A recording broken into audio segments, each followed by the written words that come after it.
Tom, Rachel, and Jake had been talking about this trip for months. Life in the city had worn them down. Endless traffic, constant noise, and the suffocating pace of work. They wanted something different, something raw. So they picked a spot far from any marked trail in the Appalachian Mountains, a place so remote that most hikers avoided it. They had found it online, buried in an old camping forum described as untouched wilderness by a lone user who hadn't posted anything.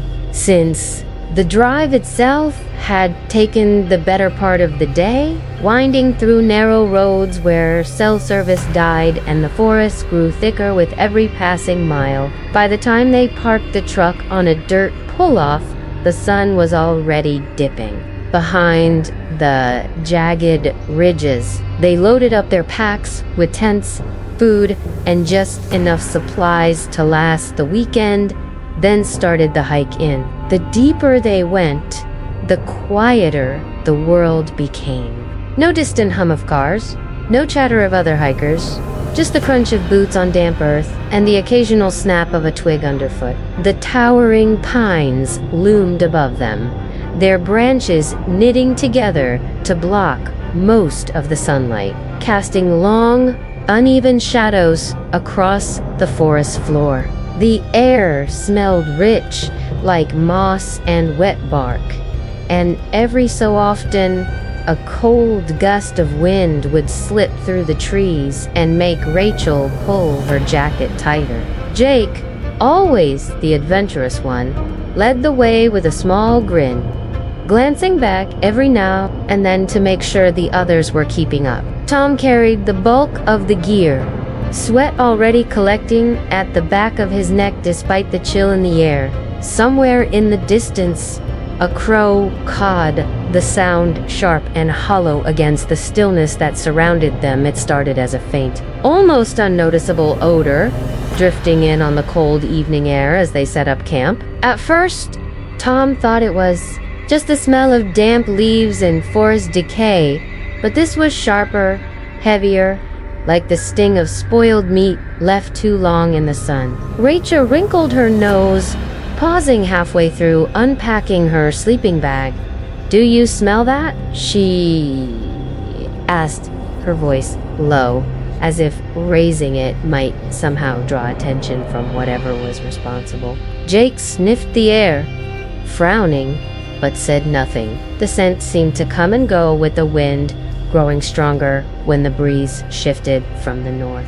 It clung to the back of the throat, a sour, metallic tang that made swallowing unpleasant. Tom tried to shake it off, blaming a dead deer or raccoon somewhere deep in the woods. But as the night deepened, the smell didn't fade. It grew thicker, almost oily, coating the air around them. Every gust carried with it a subtle undertone of something more disturbing, like old blood mixed with damp fur. Rachel lit a small citronella candle near the tent, hoping it would mask the odor, but it only mingled with the sweetness of the wax in a nauseating way. Jake kept glancing toward the tree line, his eyes narrowing as though trying to pierce the darkness beyond. The wind rattled the high branches of the pines, but there was no rustle of small animals, no chirp of crickets, nothing that should have been there in a healthy forest.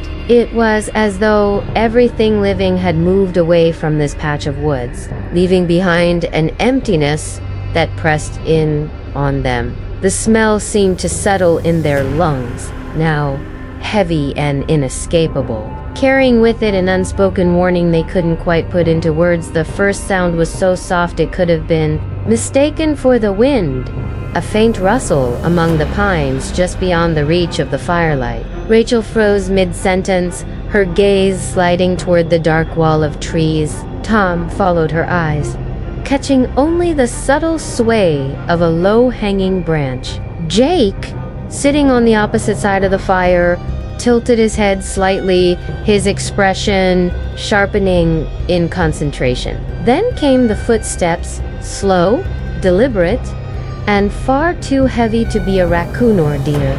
The ground seemed to absorb each thud, but there was weight in it, a presence that made the fine hairs on Tom's arms rise. He tried to tell himself it was a bear, maybe drawn by the scent of their food, but the unease curling in his gut told him otherwise. The noise stopped abruptly, replaced by an unnatural silence, the kind that seemed to stretch and thicken until every breath felt loud. That was when the growl came, low and guttural, carrying through the air like the grinding of stone deep underwater. It was wrong, too deep for any animal they knew, layered with a strange vibration that made Rachel's teeth ache. Her voice was barely above a whisper when she said, "That's not a bear." And then, through the narrow gaps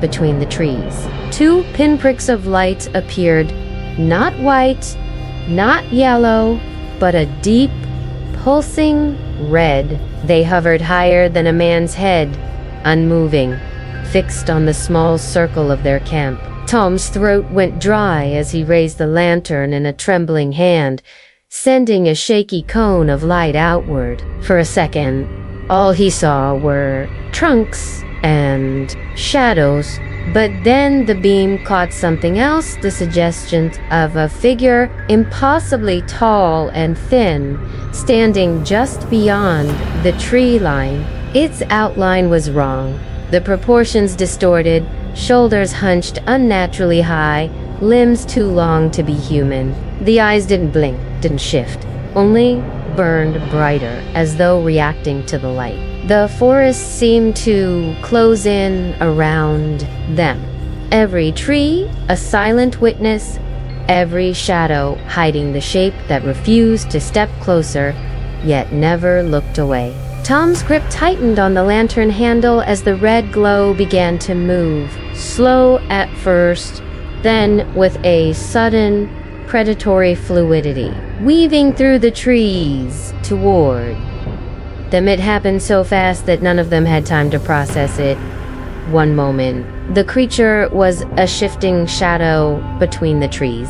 The next, it was there, breaking through the tree line in a blur of dark fur and glistening claws. Jake was the closest, and it hit him with a force that knocked the air from his lungs before he could even scream.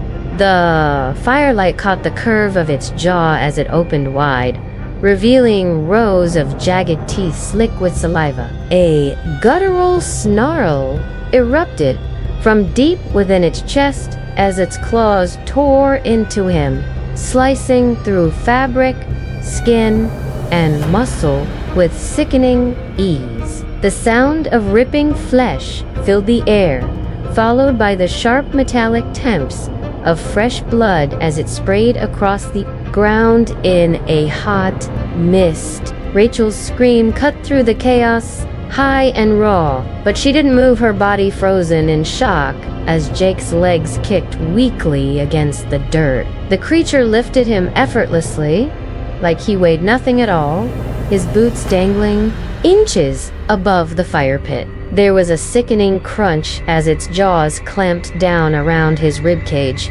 snapping bone with a sound that echoed through the clearing. Tom lunged forward with the camp axe, his hands shaking violently, but the thing barely acknowledged him. Blood dripped steadily from its claws, each drop hissing as it hit the fire. It tossed Jake's limp body aside, the lifeless form landing with a dull thud in the shadows beyond the tents. The smell of copper and something older, fouler, rolled over them, making Tom git. The creature turned its head toward him, those burning red eyes locking onto his as if marking him for what came next. Its breathing was heavy, almost wet, the sound of air moving through something that didn't belong in the living world. Rachel stumbled backward, nearly tripping over the edge of her tent, her hands fumbling for anything she could use as a weapon.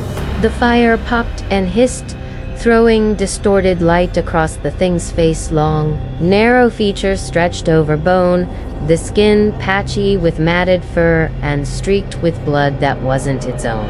Tom could feel his pulse hammering in his ears as it began to move toward him. Claws flexing in the glow of the flames. Tom's mind raced, every instinct screaming at him to run, but his legs felt rooted to the ground. The creature's gaze didn't waver, its pupils like two burning coals boring into him. Somewhere behind him, Rachel's voice broke in a panicked whisper, telling him to move, but the sound felt far away. Then, from somewhere deep in the forest, another sound drifted through the night, a second growl, softer but unmistakably similar, as if answering the first. The creature paused, its head tilting slightly, and Tom's stomach dropped.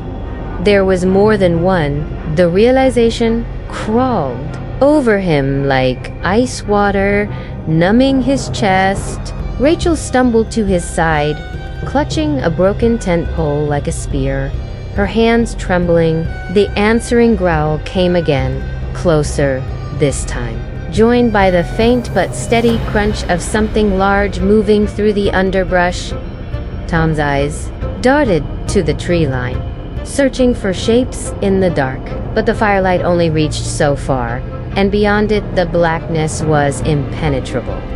The creature in front of them didn't retreat. It simply shifted, stepping slightly to the side as if making space. The air grew heavier, every breath laced with that same rotting stench, thicker now, almost choking. Rachel's grip tightened on the pole, her knuckles pale, and Tom realized they were surrounded. Somewhere in the shadows, branches snapped under, heavy weight, and another set of red eyes blinked into existence, hovering at the edge of sight. The sound of breathing, deep, synchronized, and inhuman, rose all around them, drowning out the crackle of the fire. Tom could feel the ground vibrating faintly beneath his boots, a subtle tremor with each step the second creature took toward the light. Please like and subscribe channel Fear Frequency for more horror stories. Thank you.